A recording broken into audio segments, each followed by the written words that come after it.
Hi guys, Richkingretro here, back with another pickups, and it's not really a pickups, it's just a trade with a hoot. He's called Keith, and he's from Liverpool. Yeah, he's a good lad. Small channel, he's only just started appearing in front of camera, so I'll post the link to his YouTube channel down below.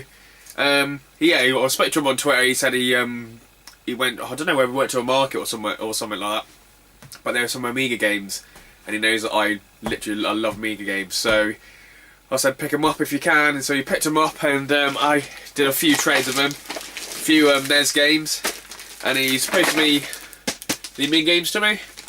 It costs £8 postage.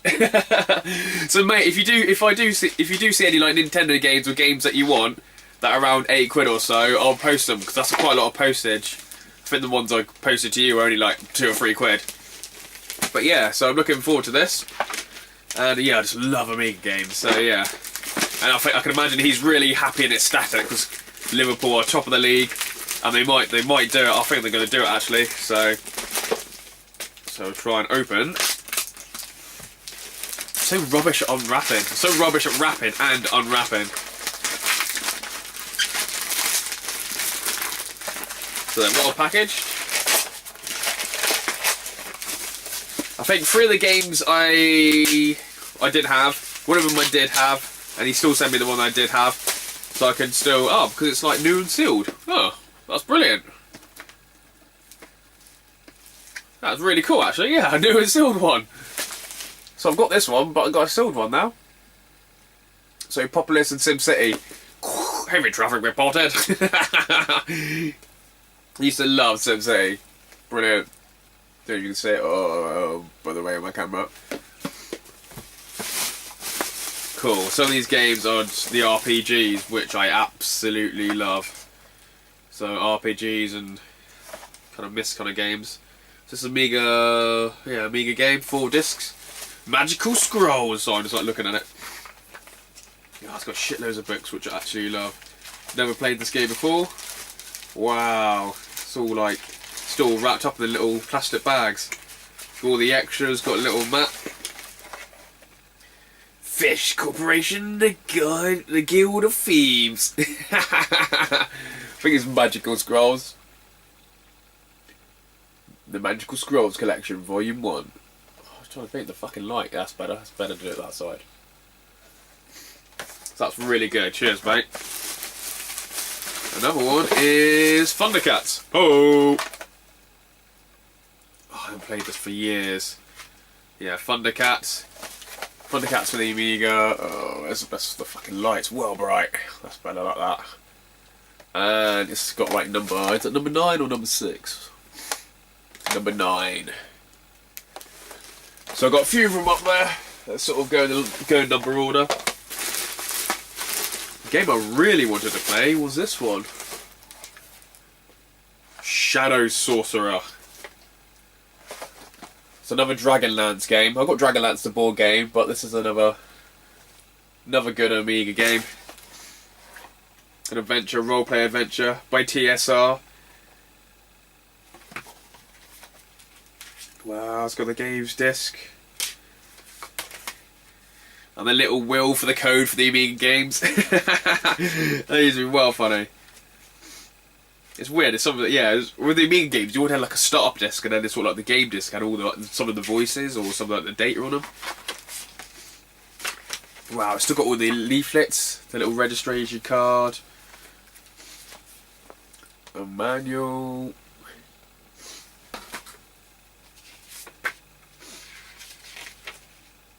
US gold. I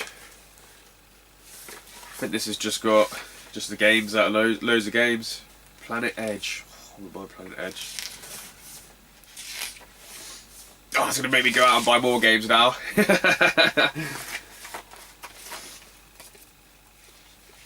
What is this? Yeah, another little booklet just to advertise. This is really cool. Just love the little leaflets that come with some of these games.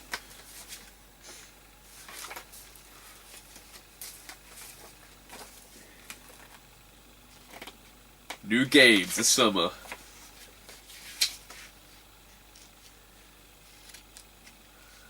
Man, I didn't realise there's so many like Dungeons and Dragons and advanced Dungeons and Dragons for the Amiga and PC stuff. Buck Rogers, Countdown to Doomsday. I've got that for the Mega Drive. Wow, these books are in mint condition. Yeah, I got a few of them for the IBN PC.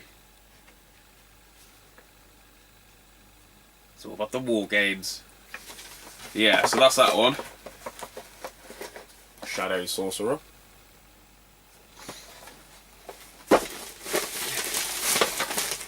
Next game, which I've actually got for the PC, I've picked up the other day, but I'm not a fan of the PC. I was always an Amiga fan, so I'd rather have the Amiga.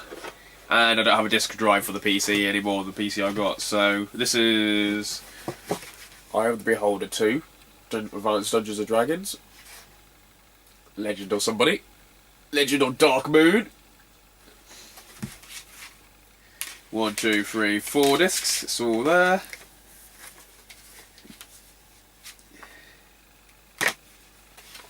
Cool. It's got a book. It's got the manuals and everything. A nice little the Amiga data card, which basically tells you how to put it in, play it, install it, and you can transfer a party from Eye of Beholder 1. Huh. Have to look into that. Yeah, so cheers. Cheers, the host. Cheers, mate. Quite happy with them. Definitely be trying them out now. I've got everything all set up properly. See if I can do a little. So I was finally able to, yeah, finally able to get a stand. Basically, I sort of like did my insurance. What's it called? Yeah, my car insurance came through and it was like £10 more than the previous year, and I'm like, for fuck's sake, how can it be £10 more? So I phoned him up, spoke to some Arab guy, and said I could get it £50 cheaper somewhere else. We can see what we can do, Mr. Pickup. It was just on the machine, and he took £30 off, and he was going to give me £20 worth of vouchers. So when the vouchers came through, I can pick which sort of like company. There's about 50 companies. I picked B&Q. And yeah, sent them off in the post. 3 days later, I got a B&Q £20 worth of vouchers, and me and my friend went to B&Q basically to make the stand. Man, yeah, it was really funny. It was literally, I haven't been to B&Q for absolutely years, so sort of the nearest B&Q I went to, realised it's not even been there for years. It was a Focus, and now it becomes like a home base. And then the home base was like caught on fire or something. Well, no, sorry, the home base isn't there anymore. So literally all the local B&Qs which were around as a kid, they're all gone. So I had to drive to Plymouth, and they had a massive B&Q up there. And yeah, just walking around, we found the wood. Me and my mate Dale, yeah, we picked up the wood bits and realised they were actually proper trolleys, proper builders, like walking around with fucking like supermarket trolleys, but for wood. And we realised we need to get one of them. So we got one of them, we did like the measurements. I think we had everything in inches, but they had everything in like, I don't know, we had like 26 inches and they had it in like 2,600 millimetres or something, or centimetres or something. So our metric system was completely different to theirs, so we had to bloody try and work it all out. And realised you couldn't buy like the size you actually wanted, so you had to buy like a big block of wood and then take it to some random cutting machine.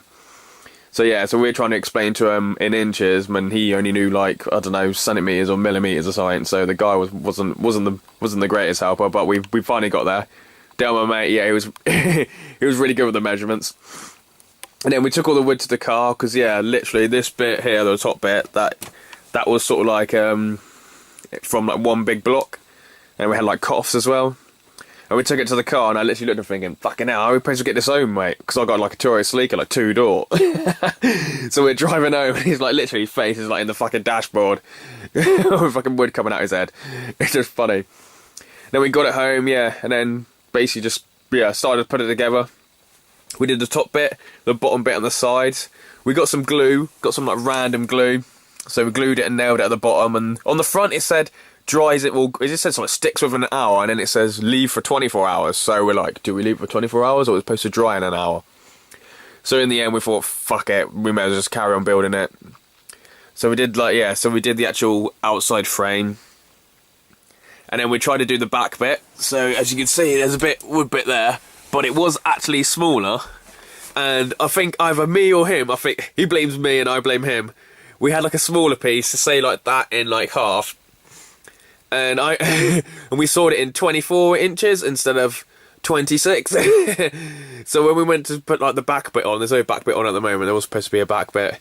It was like curving down the middle. We just burst out laughing. We were like, what the hell? Because we had like, we got these little things that like we were able to screw the top and the sides on to make it more stronger, and glued it, and we're like, for fuck's sake. So we had to undo them, and we basically just ripped it out and then started again.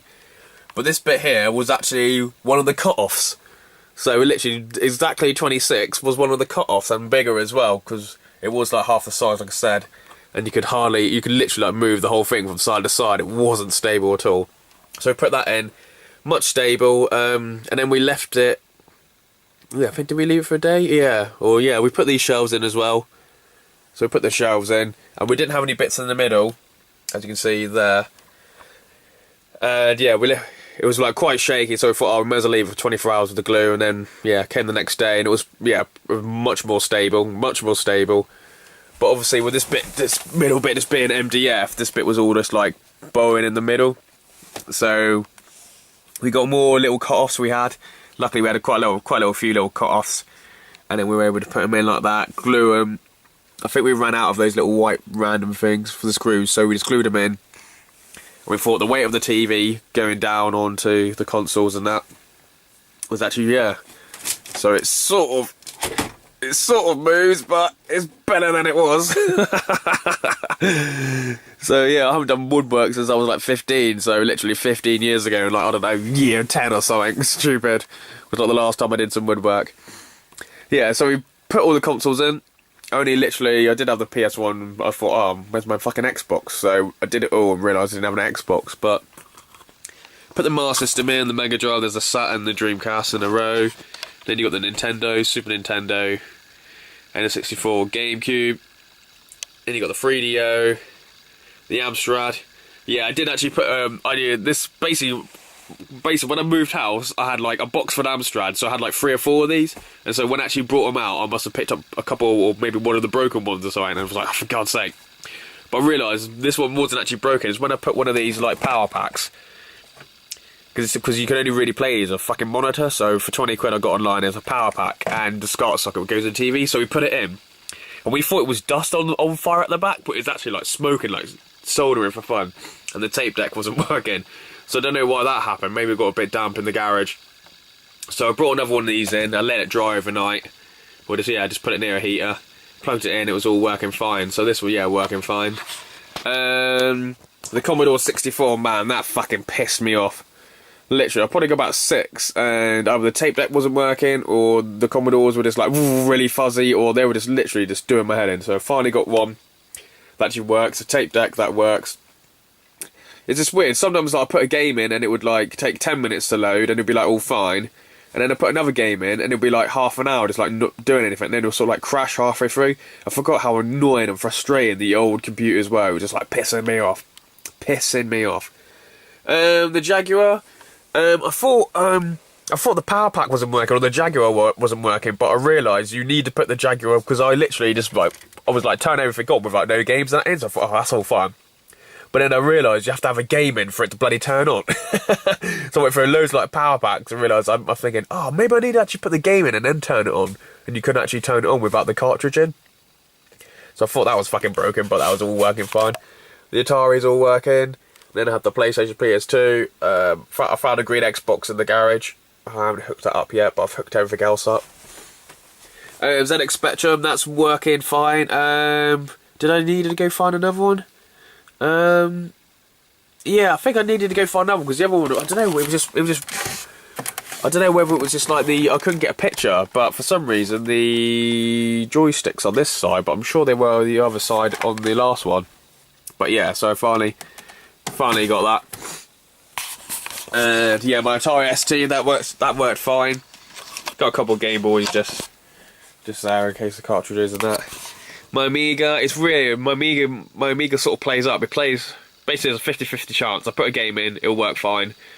I put it in again, like 10 minutes later, it might not work. So sometimes it comes to saying system error, and all I do is just press left click or right click on the mouse, and then it worked fine again. So it's a bit weird, but my Amiga 600 works first time. So that one's, yeah, it's a bit hit and miss, but I did blow into it. I blew into the disk drive, and it like works every time. So maybe it was just that. I got a few wireless controllers on the go. I've got the Super Nintendo ones, Mega Drive, Saturn, a couple of Wavebirds, but I've only got one receiver, which is really annoying. I can't find the other one, so I literally is either in that box or another box or in the garage. So I was like, for fuck's sake. Then I got PS1 wireless controllers. So yeah, so bloody connection-wise, I think everything's in the back of the TV. Basically, the RF lead, just a normal lead. I've just got one, so literally one. So when I want to play any of these old consoles, I'll literally just put my hand in the back and just put it in the back of each console. Instead of having each one like 1, 2, this could be like 4 or 5 there. Yeah, I think it's 4 or 5 there, or 4. Yeah, my Commodore, Jaguar, Atari, and ZX Spectrum. Yeah, it would just be really annoying just having 4 and then changing the back. So I've just got 1 coming down and then I'll just plug it in the back. So that's just really easy, and it just does the same channel as well. Yeah, I've used the same sort of like PS1 or the PlayStation cable for the PS2 and the PS1, so that's just easy. Xbox I haven't even hooked up yet. I've got one of these random, don't know if you can see it. It looks pretty bad down there. So I've got loads of like box junctions going into box junctions going into box junctions, so all I have to do is just reach around and flick either left or right, and the consoles will work. So yeah, I got a SCART socket, which is just one SCART socket that comes out, and there's like 4, and I can have another 5, sorry, and I got a SCART socket in the back. I think it's got 2. Or has it got 1? 1 or 2? I can't remember. So literally I can turn them on, and I've got them all, literally, yeah, all working, and I got the front as well, so yeah. And I think that might be the N64, yeah. So they're all, what was it, the 3D? Yeah, basically, yeah, I can literally just press one button and they're all working. So I've got wireless cables for fun. Wacky. Yeah, literally, I just got up in the middle of the night and thought, fuck it, I just want to do all these fucking cables, and slowly did it all.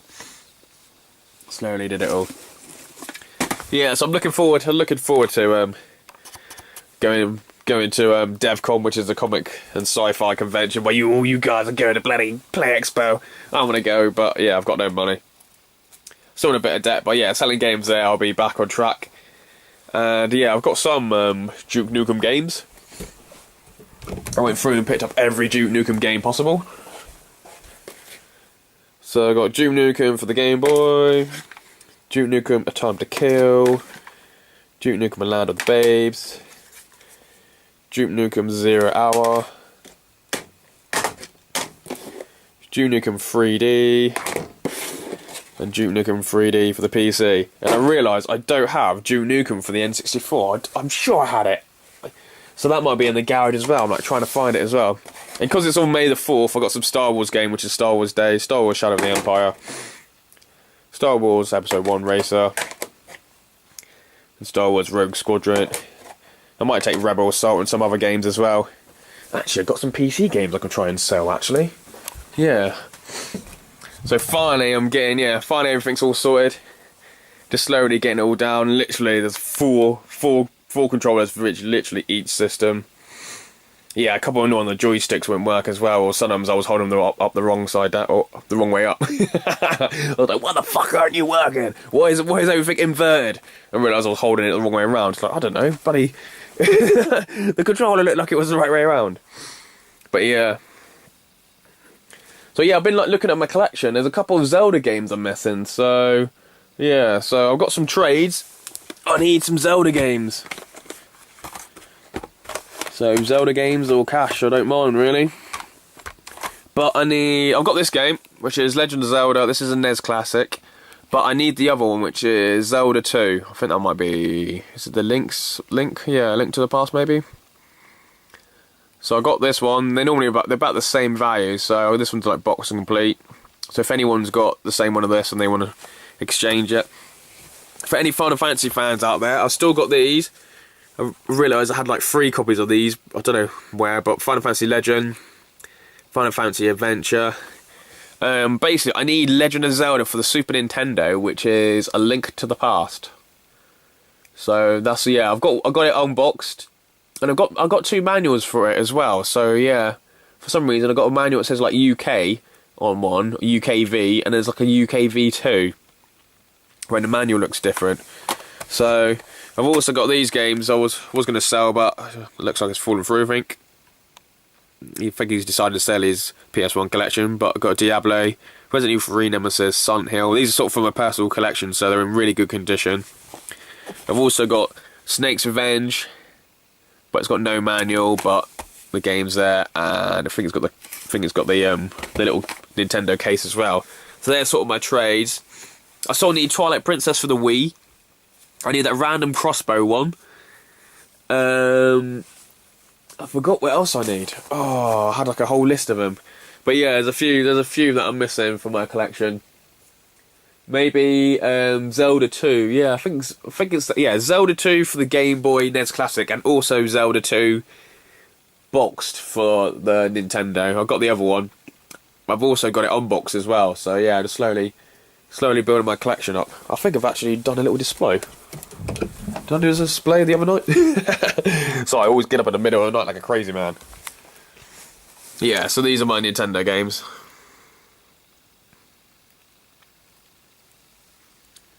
That's like the only Wii one, Skyward Sword.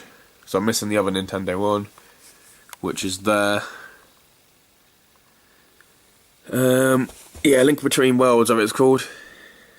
That could be a bit better condition. But these are the ones I got. That's gonna be Majora's Mask, Zelda, Link to the Past, and I've got the Zelda one. Yeah, so if anyone's got any Zelda games they want to trade, yeah, this is the manual. UKV2. Well, my one says UKV. Oh, what? Didn't realise I got the fucking map in there as well. Fucking hell.